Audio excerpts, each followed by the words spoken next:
저도 편하게 할게요. 오늘 뭐 크리스마스 이브인데 뭐 긴장할 필요 있나? 이브가 그 이브닝의 이브인 거 다 아시죠? 몰랐던 사람은 그랬어? 1부 2부 아니야? 그렇습니다. 그래서 이제 크리스마스 이브가 이게 저녁이 되면 아침이 되는 첫째 날이라기 때문에 이브가 중요해요. 그래서 크리스마스 얘기를 좀 많이 앞에서 좀 잠깐 얘기를 한 다음에 그 다음에 성경에서는 그걸 어떻게 보는지를 이렇게 깊게 들어갈 겁니다.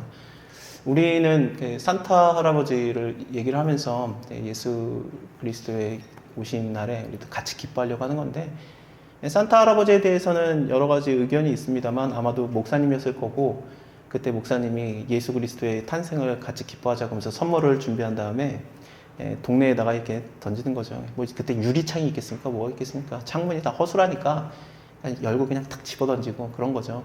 근데 집어 던지다 보니까 집이 다 조그마고 다 구조가 뻔하고 던졌는데 굴러가가지고 창문에서 반대편에서 이게 던지면은 그 반대편이 이제 굴뚝이 있는 이제 불 때는 데가 있어요. 그래서 산타가 그 선물이 거기 근처에 떨어지니까 산타가 굴뚝 타고 내려온다라는 얘기라든지 양말 같은 거 벗어놓고 막 그랬을 때 신고 있다가 벗어놓고 그랬을 때 양말이 이게 우리처럼 쫀쫀한 게 아니라 넓은 거죠. 사실은 신발을 보호하기 위해서 있는 게 양말이었다고 합니다. 그래서 신발이 비싸니까 그래서 양말이 큰 거였는데 그 근처에 또 양말 벗어놓은 데다가 이게 떨어지니까 양말에다가 넣고 가더라. 그래서 이제 그런 얘기도 하고 나 더 큰 선물 달라고 양말 큰 거 하고 산타 울면 안 돼 산타 할아버지는 우는 아이들을 다 알고 계신데 누가 착한 애지 나쁜 애지 다 아신대. 그래서 우리를 이게 예수 그리스도 산타 크로스를 예수 크리스토로 이렇게 받아들이면서 예수 그리스도로 받아들이면서 이제 예수님이 누가 착한 애지 나쁜 애인지 안돼 오늘 밤에 다녀가신대 막 완전히 산타잖아요 예수님이. 그래서 막 선물 안 주고 막 주고 그렇지 않습니다. 누가 착한 애인지 나쁜 애인지 아는데 예수님은 우리가 다 악한지 아세요. 근데 선물을 주시는 거고 누가 착한 애인지 나쁜 애인지 그건 중요하지. 그거는 굉장히 율법적이고 유대교적입니다. 그러니까 다 좋은데 나쁘지 않아요. 뭐 제 자식들에게도 산타 할아버지로서 이제 제 선물을 주고 그래야 되겠죠. 오늘 저녁에 애들이 빨리 자야 되는데 그래서 주고 이제 몰래 주고. 초등학교 4학년 때 제 딸한테 산타 없는데 그랬더니 얘가 동공지진이 일어나는 걸 봤어요. 그래서 이렇게 순수했구나, 내가 얘를 무너뜨렸구나 그러면서 이제 미안하다. 나는 어렸을 때 전도사님이 산타 복장을 하는 걸 봤으니까 그러니까 이제 산타는 전도사님이구나라고 이제 뻥이구나라는 걸 알았는데 얘들은 몰랐어요. 그래서 진짜 이제 열심히 살고 그랬었죠. 그래서 미안하다, 내가 너의 그걸 무너뜨려서. 이게 크리스마스에 대한 좀 우리들이 얘기하는 것들. 12월 25일 날 예수님 왜 왔느냐? 아니에요. 예수님 봄에 왔어요. 이렇게 늦봄에 오셨고, 그때 당시에 그 호적 조사할 때 봄이었습니다. 근데 왜 12월 25일 날 하냐? 언제 오셨는지 모르니까 뭔가 예수님의 오신 날을 정하자 그러면서 12월 25일이 이렇게 로마의 신들의 축제일인데 진짜 신은 예수다 그러면서 그 신들의 축제일을 없애고 예수 탄신일로 바꾼 겁니다. 그래서 12월 25일이 우리에게는 동지죠. 그러니까 우리도 이제 그날을 지키는 거예요. 쉽게 말하면 팥죽 먹으면서. 그래서 밤이 길어지고 제일 길어진 때에 이제 잠은 안 오고 밤이 기니까 축제를 하고 그랬었던 겁니다. 그리고 그 다음날부터 낮이 길어지니까 이제 어둠의 때가 지나가고 빛이 온다 막 이런 느낌. 그러니까 예수 그리스도가 너무 맞는 거예요. 그래가지고 12월 25일 정했습니다. 또 뭐 동방박사가 3명이냐 아니냐? 아니죠. 동방박사는 몇 명인지 몰라요. 동방박사 3사람이 그거는 찬송가고 여러분들의 지금 환상을 다 깨고 있습니다. 예. 오, 근데 그랬어? 아까 크리스마스 이브부터 시작해서 지금 다 깨고 있습니다. 그래서 그랬어? 예수님에게 동방박사들이 찾아왔는데 예물을 드린 게 황금과 유약, 모략 3개지 3명이라는 얘기는 없어요. 그래서 모르고 그 다음에 동방박사가 예수님이 말구 위에 있을 때 와가지고 예배를 드렸다라는 것을 우리가 잘못 알고 있는데 마국간에 있을 때는 말구 위에 누워있을 때는 누가복음 입장을 보면은 목자들이 와서 예배를 드렸고 동방박사들은 그때 딱 별이 뜨는 걸 봐요. 그리고 나서 바벨론부터 아마 바벨론이 가능성이 많습니다. 그래서 열심히 오죠. 그런 다음에 한 6개월 정도 걸렸다고 보는데 그때 예수님이 6개월이 지났는데 마국간에 아직 말구 위에 있겠습니까? 아니에요. 누가복음 입장에서 보면은 그 마국간에서 태어난 다음에 8일째 예루살렘에서 벌써 할례 받으시고 막 예루살렘에 올라가 있어요. 그래서 사람들에게 막 이제 그 늙은 사람이 선지자가 와, 내 눈으로 주의 구원을 보니 내가 이제 평안히 죽으리로다 막 그런 얘기를 하지 않습니까? 그래서 예수님이 벌써 예루살렘에 왔어요. 근데 예루살렘에 왔다가 다시 마국간으로 온 다음에 거기에 누워 있을 리가 없죠. 집으로 갔죠. 그래서 동방박사들이 왔을 때는 예수님이 집에 있었고 갈릴리 집이 있었습니다. 그래서 이제 사람들이 온 다음에 예루살렘에 와서 왕으로 나시니가 어디 있느냐 그랬더니 뭐야 왕이 났어? 그러면서 이제 헤롯이 놀래고 찾아봐라 그랬더니 베들레헴에서 태어난대요. 베들레헴에서 태어났어요 진짜로. 네. 베들레헴에서 태어난대요. 그러면 너네가 한번 베들레헴에 가서 나도 경배하겠다 그러니까 그들이 나올 때 베들레헴이 아니니까 경로를 이탈하였습니다. 이제 하나님이 내비게이션 켜줘야 될 거 아니야. 그래서 별이 떠요. 그래가지고 그들이 보고 별 보고 출발했는데 별이 다시 떠가지고 아마도 유성일 가능성이 많아요. 그래서 유성이 이렇게 방향을 지시해줬겠죠. 이렇게 흐르면서 저러면서 이제 그 갈릴리 방향으로 베들레헴 밑으로 내려가지 않고 갈릴리 위쪽으로 갑니다. 그래서 집으로 들어가 경배하였다라고 나와요. 집이지. 마태복음 보면 집으로 들어갔어요. 그 마국간에 누워 있을 때는 목자들만 있었습니다. 제가 너무 내 상식이 다 깨지네 막 그런 느낌. 저도 이런 얘기를 참 좋아해요. 그래서 이런 얘기를 나누면서 우리가 알고 있었던 것이 수정될 때 그 기쁨이 대단하거든요. 근데 이건 좋은데 저도 이 정도였어요. 그래서 이제 하나님의 예수 그리스도의 오심이 이 정도. 그러니까 동방박사는 사실 3명이 아닐지도 모른다. 쓸데없는 거를 그거에 막 이제 기쁨을 느꼈습니다. 나만 안다 막 이런 느낌 막 그래서 12월 25일이 아니래 사실은 봄이래 막 이런 쓸데없는 거 언제 태어나서 무슨 상관이야 오신 게 중요하지. 근데 그러면 성경에서는 예수 그리스도의 오심이 어떤 의미인지를 좀 얘기를 합니다. 이거를 알려면은 이제부터 저랑 깊게 들어가게 됩니다. 못 따라오시면 주무시면 됩니다. 진짜 졸릴 거예요. 확신합니다. 졸립니다. 이제 오늘 민수기에서 말하고 싶어하는 게 그 애굽으로 다시 돌아가려고 하는 이스라엘 사람들의 반역. 왜 자꾸 애굽으로 가려고 해? 여기 있는 게 맞아. 그런데 우리는 애굽으로 가겠다. 반란이 계속 일어나고 반역이 일어나고 그랬을 때 너만 지도자냐? 우리도 지도자다. 그랬을 때 그러면 하나님이 아론에게 해가지고 모든 족장들 다 지팡이 하나씩 갖고 와. 그래서 레위에서 대표는 아론이고 요셉 지파 므낫세 에브라임은 그냥 하나로 해가지고 한 지파로 해가지고 그들이 족장들이 다 자기 지팡이를 갖고 와요. 그 다음에 누가 하나님께 선택을 받은 그 리더인지 내가 보여주겠다. 그런 다음에 그 지팡이들을 갖다가 회막 안에 증거기 앞에 두거든요. 그러니까 그리고 나서 내가 택한 자에게 지팡이에는 싹이 나리라. 그러면 이제 그만 원망해라. 원망을 그치게 하겠다. 그랬을 때 다음날에 봤더니 싹만 난 게 아니라 우미 트고 순이 돋아서 꽃이 피고 열매가 열려요. 아예. 그래서 싹만 난 게 아니에요. 이게 열매가 열려요. 열매가. 그러니까 그 지팡이에서. 그래서 야 봐. 그래서 내가 아론 정한 거 맞다. 그러니까 그냥 내가 세운 지도자를 내가 세운 리더를 너네가 너무 이렇게 반역하지 마라는 것으로 얘기합니다. 우리가 죽게 되었다 망하게 됐다면서 또 두려워하고 난리를 치죠. 그래서 이런 배경을 좀 봐야 됩니다. 그래서 이제 다시 애굽으로 돌아가려고 하는 것들, 하나님이 세운 지도자를 인정하지 않는 것, 이 두 가지가 되게 중요한데 예수님이 베들레헴에서 태어나잖아요. 베들레헴 에브라다에도는 작지 않으도다 이 미가서의 말씀도 있고 그래서 이 베들레헴이 빵집이라는 뜻인데 그러니까 그 파리바게트 같은 빵집이 많아요. 여기가 베들레헴이 조그매요. 한 그 가구가 있어봤자 한 200가구 많아봤자 적은 80가구 정도 있었을 것이다라고 생각을 하는 작은 동네입니다. 근데 여기에서 너를 다스리는 자가 나와서 이스라엘의 목자가 되리라라는 미가서의 말씀으로 인해서 이제 베들레헴이 극도로 중요해지는데 예수님이 여기서 태어나야 되니까 마리아랑 요셉이 갈릴리에 있으니까 베들레헴에서 태어나야 되는데 안 가니까 호족조사 해가지고 여기까지 오게 한 거예요. 하나님 일부러. 호족조사, 이게 전체적인 전 세계적인 법을 바꿔가지고 몰아갔던 겁니다. 그럴 정도로 베들레헴에서 태어나는 게 중요한데 이 베들레헴에서 태어나는 것이 왜냐면 하나님의 말씀이 이루어지는 거기 때문에 그렇습니다. 베들레헴 작은 동네예요. 이딴 데서 왕이 태어나겠는가? 그런 만한 하필 빵집 막 그런 느낌이죠. 근데 거기서 예수님이 또 목수의 아들이었으니까 건축자의 아들이니까 얼마나 낮은 느낌이 듭니까? 예수님이 굉장히 낮게 오셨어요. 그래서 오시는데 이 베들레헴에 오시는 게 생각보다 중요하기 때문에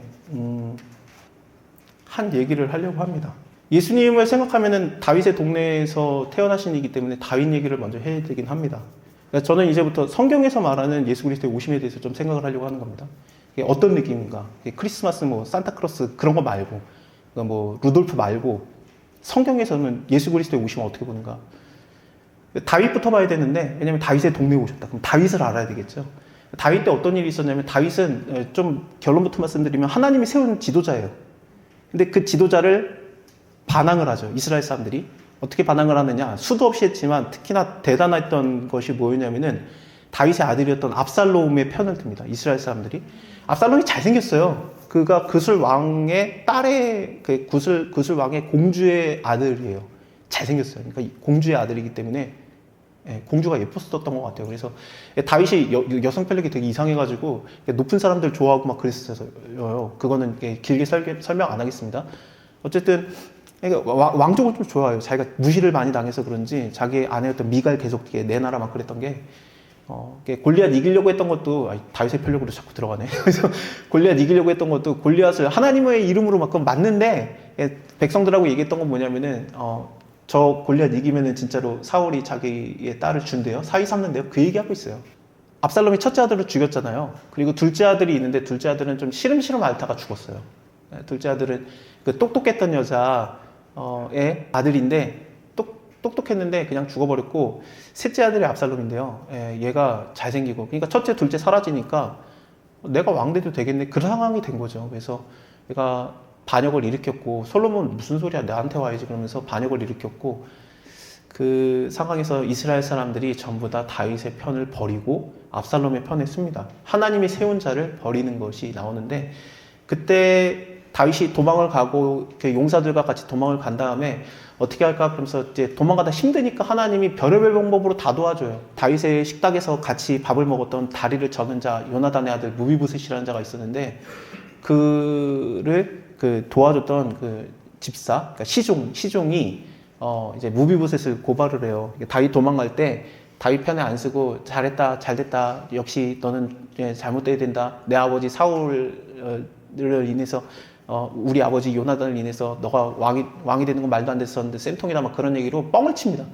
그러면서 이제 다윗이 도망가는 길에 그런 얘기까지 들어야 되니까 막 짜증나는데 이런 얘기까지 들어야 되나. 그래서 가다가 근데 얘 입장에서는 원하는 게 있었어요. 그래서 이제 무비보셋 나쁜 애니까 그 무비보셋 내 주인이 갖고 있는 땅을 나에게 다 주시옵소서 그래요. 그래서 네 맘대로 해면서 이제 왕의 허락을 받습니다. 그러니까 얘가 좋아가지고 욕심으로 말한 거였는데 그때 음식들을 먹여요. 다윗의 용사들에게. 그러니까 하나님이 그렇게 해서라도 도망가는 다윗과 다윗의 용사들을 먹인 거예요.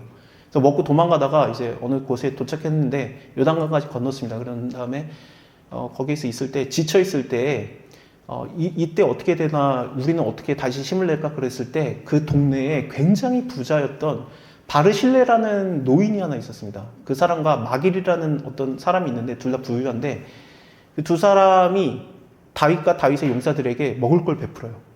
그래서 그들이 먹고 힘이 납니다. 마길이라는 사람은 그 요나단의 아들 무비보셋을 숨겨줬던 자예요. 그러니까 이렇게 도망가다가 다리 떨어져가지고 다리를 저는 자였는데 마길이 숨겨줬죠. 사실 다윗 입장에서는 지금 사울의 왕가를 무너뜨리고 왕이 됐기 때문에 어쨌든 그러니까 무비보셋을 돌봐주는 자는 자기랑 반대하는 자거든요. 하지만 다윗 입장에서는 요나단을 생각해가지고 그냥 내버려 두고 마길이 그쪽 편에 들었지만 내버려 둡니다. 근데 그때 내버려 뒀더니 마침 자기가 도망왔더니 마길에게 도움을 받아요. 그다음에 마길이 알고 있던 사람 같은 그 지역에 엄청났던 사람 바르실레라는 굉장한 부유한 자입니다. 나이가 많은 사람이었는데 이 사람 둘이서 침상과 그러니까 침대랑 대야 그리고 그릇들과 밀과 보리와 밀가루, 볶은 곡식, 콩, 팥, 볶은 녹두, 뭐 꿀, 버터, 양, 치즈 갖다가 다윗과 함께한 자들을 먹여요. 그래서 이걸 먹고 힘이 나서 우리가 다시 해보자 그러면서 이게 전환을 하고 도망가다가 힘내서 전환을 하고 압살롬과 전쟁을 한 다음에 압살롬을 이기는 결정적인 이유가 됩니다. 그때 그 물자를 확 받았던 게 일단은 다윗이 그 왕국으로 돌아가는 길에 압살롬이 죽었다는 얘기를 듣고 돌아가는 길에 강을 건너기 전에 요단강 건너기 전에 바르실레가 마중을 나가요. 그래서 내 왕이여 잘 가소서 그렇게 하니까 다윗 입장에서 너무 고맙다. 너 때문에 다시 내가 이렇게 됐다. 나랑 같이 예루살렘 갈래? 내가 너 완전 대우해줄게. 그랬더니 바르실레가 하는 얘기가 뭐냐면 내가 이렇게 늙었고 내가 나이가 80이 넘어가지고 내 눈에 이게 눈을 떴으나 보이는 게 보이는 건지 내 앞에 춤을 추고 있는 애들이 있는데 이게 남자인지 여자인지 뭐구나 이게 무슨 음식인지도 맛을 모르겠고 무슨 노래소리를 들리는데 이게 여자 소리인지 남자 소리인지 보이지도 않고 들리지도 않고 맛도 모르는데 내가 가면은 왕한테 진짜 민폐입니다. 전 됐어요. 저는 그냥 뭐 달라고 온 게 아니라 잘 가라고 인사하러 온 거니까 평안히 가소서 그래요. 그 하나님이 세운 다윗 편에 완전히 붙었던 자죠. 바르실레가. 그래서 그 바르실레가 이제 그 얘기를 한 다음에 그래도 다윗이 아유 그래도 뭔가 고마운데 그러니까 그러면은 저는 됐고 여기 기맘이라는 자를 추천합니다. 그러면서 기맘이라는 자를 다윗에게 붙여줍니다. 아들일 가능성이 많은데 어쨌든 기맘이라는 자가 다윗의 편에 붙으니까 다윗이 그래 이 기맘이라는 자를 내가 대하는 것을 내가 너한테 대한다고 생각하고 바르실레 너한테 대한다고 생각하고 이 자를 대우해 주겠다라고 데리고 가요. 그 다음에 왕권을 다시 정립을 한 다음에 얘기가 끝나버립니다. 기맘을 어떻게 대했는지 성경에 아무런 얘기가 안 나오는데 예레미야에서 41장에서 게롯 기맘이라는 이름으로 나오는데 예레미야니까 몇백 년이 지났죠. 몇백 년이 지난 상황에서 게롯 기맘. 게롯이 뭐냐면은 그 거주지, 거처라는 뜻이어서 기맘의 거처예요. 기맘이 머물렀다 뭐 이런 뜻. 이게 다시 얘기를 해보면은 기맘의 여인숙이 됩니다. 기맘의 여관이에요. 기맘 여관. 어디 있느냐? 베들레헴 근처에 있습니다. 자, 이제 제가 무슨 얘기를 하려고 하는지 슬슬 눈에 보이시지 않습니까? 다윗이 너무 고마운 이 기맘에게 뭔가를 해줬을 거예요. 근데 하나님한테 뭔가를 들었는지 봤는지, 왜냐하면 다윗은 선지자라고 성경에 나오니까 하나님 편에 섰던, 다윗 편에 섰던, 하나님이 세우신 자 편에 섰던 나의 생명의 은인 너에게 내가 뭐든지 해주겠다라고 했을 때 하나님께서 뭔가 보여준 걸 해줬던 것 같아요. 아니면은 그냥 자기도 모르게 해준 거겠죠. 그랬을 때 자기의 동네 베들레헴 근처에 자리를 하나 마련해 줬던 겁니다. 기맘의 거처라는 것을 줍니다. 다윗은 어떻게 생각하면 알았을 거예요. 나의 동네에서 이제 나의 후손으로 오실 메시아가 여기서 태어날 거다라는 것을 알았는지도 모르겠어요. 이 기맘에 거쳐 게롯 기맘이 나오는 배경이 진짜 아이러니하게도 애굽으로 도망가려고 하는 때 나옵니다. 예루살렘 자체가 멸망을 했는데 이스라엘이 다 멸망했어요. 그래가지고 바벨론 왕 느부갓네살이 그 땅에 총독을 세워요. 그 총독의 이름이 그다랴라는 사람인데 이름이 어려워서 어렵게 느껴질 수 있습니다. 그냥 총독이 세웠어요. 근데 얘가 잘했어요. 근데 이런 상황에서 유대인들이 다 흩어져 있다가 바벨론 왕이 세운 자, 이 그다랴라는 자가 잘하고 있으니까 사람들이 다시 유다 땅으로 몰려들어요. 물론 끌려간 자도 있고 안 끌려간 자도 있고 그런데 사실 24장부터 봐야 되긴 하는데 24장에서 하나님이 이런 걸 얘기합니다. 24장부터 먼저 얘기를 할게요. 이제 광주리 두 개가 있는데 하나는 썩어 있고 하나는 좋은 그 열매가 있는, 둘 다 무화과인데 하나는 썩은 무화과 나무, 무화과 열매, 하나는 좋은 무화과 열매가 있는 것을 광주리를 두 개를 보여줍니다. 그리고 나서 하나님이 예레미야한테 물어보죠. 너가 무엇을 보느냐? 광주리 두 개를 보나이다. 하나는 썩어 있고 하나는 좋은데 거기 무화과들이 있습니다. 그랬더니 자, 내가 이제부터 얘기해 줄게. 끌려가는 자들이 좋은 무화과 열매다. 여기에 남아있는 권력자, 시드기야 왕이라든지 방백들, 리더들, 걔네들은 여기 남아있겠다고 하는데 얘네들은 썩은 무화과다. 애굽으로 도망간 자들, 또 애굽으로 갔어? 애굽으로 도망간 자들, 걔네들 썩은 무화과다. 여기에 끌려가는 자들은 내가 좋은 무화과로 보기 때문에 그들이 거기에서 뽑히지 아니하며 그들이 잘 자라게 내가 보호하겠다라고 하나님이 약속을 합니다. 얘기를 먼저 알고 있어야 됩니다. 그리고 나서 40장 41장이 된 다음에 이스라엘 예루살렘이 완전히 멸망당한 상태에서, 유다가 멸망당한 상태에서 총독을 보냈는데, 그다랴라는 총독을 보냈는데 여기서 사람들이 이거 총독 잘한대 하면서 사람들이 다시 몰려들어요. 근데 그러는 중에 그다랴가 아니라 느다냐라는 이게 달라요. 근데 느다냐의 아들 이스마일이라는 사람이 있는데 그 이름이 이게 재밌어요. 어떻게 보면 성경이 이름이 이렇게 똑같은데 얘는 그다랴, 얘는 느다냐. 야, 이거 우리나라 완전 그 역사 문제 아닙니까? 1번, 2번 틀린 것은 함정판 없는 느낌은 안 들어요. 성경 보면서 너무 웃겨요, 저는 이런 게. 그다냐, 느다냐가 중요한 게 아니라 총독과 그 다음에 얘를 반역을 하는 이스마엘 이렇게 보시면 됩니다. 걔 이름이 이스마엘이었는데 느다냐의 아들 이스마엘이 있는데 얘가 암몬 지역에 숨어 있다가 그 총독에 의해서 유다가 좀 다시 좀 활성화된다는 얘기를 듣고 되게 숨어 들어옵니다. 사람들이 얘기를 해요. 얘 이스마엘이 나쁜 애야. 얘 너 죽일 수 있다.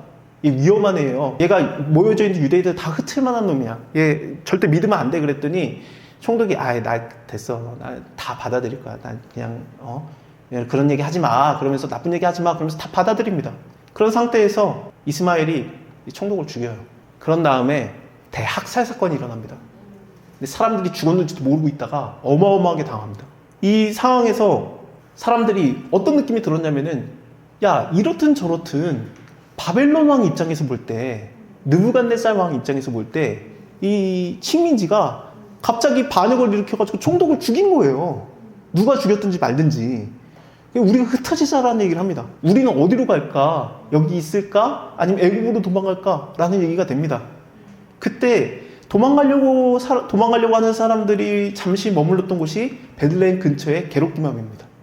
그래서 여인숙이니까. 그래서 도망가는 길에 내려가다가 거기에 딱 머무른 상태에서 예레미야를 찾아갑니다. 그래서 예레미야한테 기도 좀 해달라고 해요. 우리가 지금 가는데 우리를 위해서 기도하소서. 당신이 무슨 응답을 듣든지 우리가 다 아멘할 테니까 제발 우리가 어떻게 될지, 우리가 가는 게 맞는지, 여기에 있는 게 맞는지 기도 좀 해주세요. 그랬더니 하나님께서 선지자에게 말합니다. 자, 너네 여기 있는 자들 이미 썩은 무화과들이었는데 내가 다시 수정해줄게.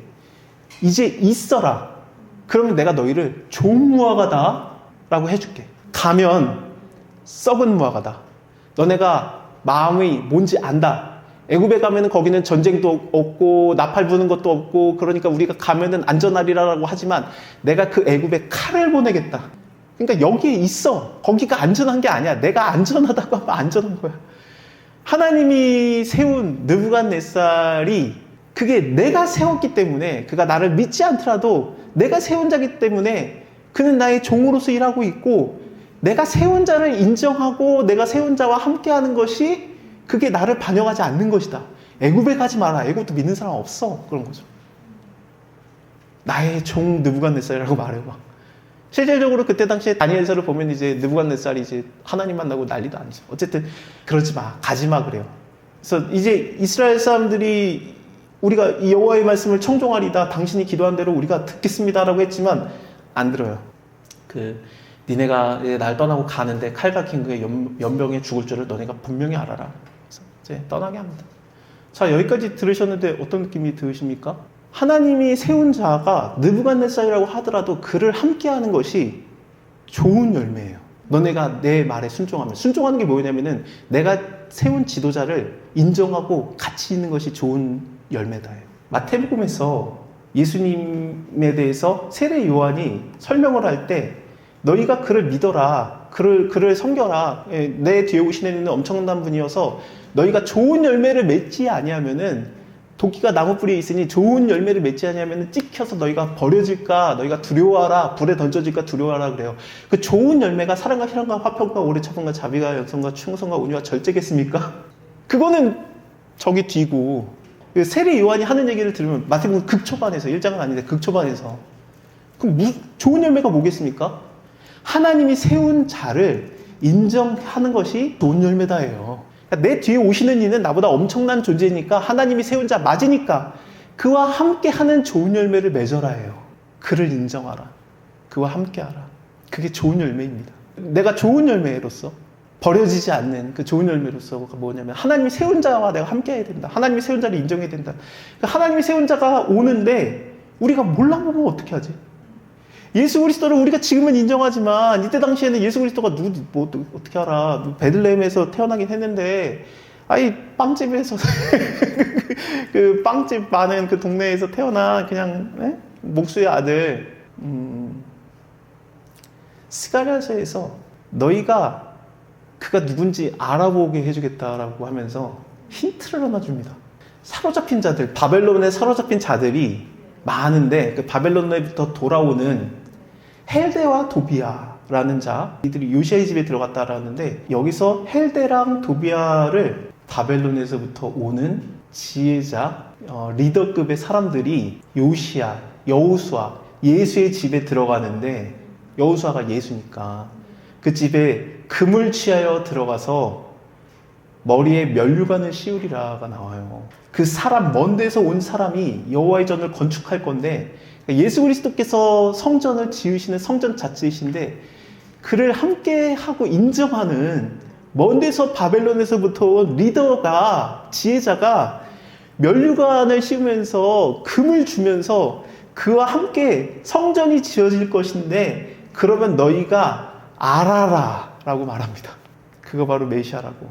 왜냐면 그는 순이니까, 자기 여호와의 집을 건축하는 자니까.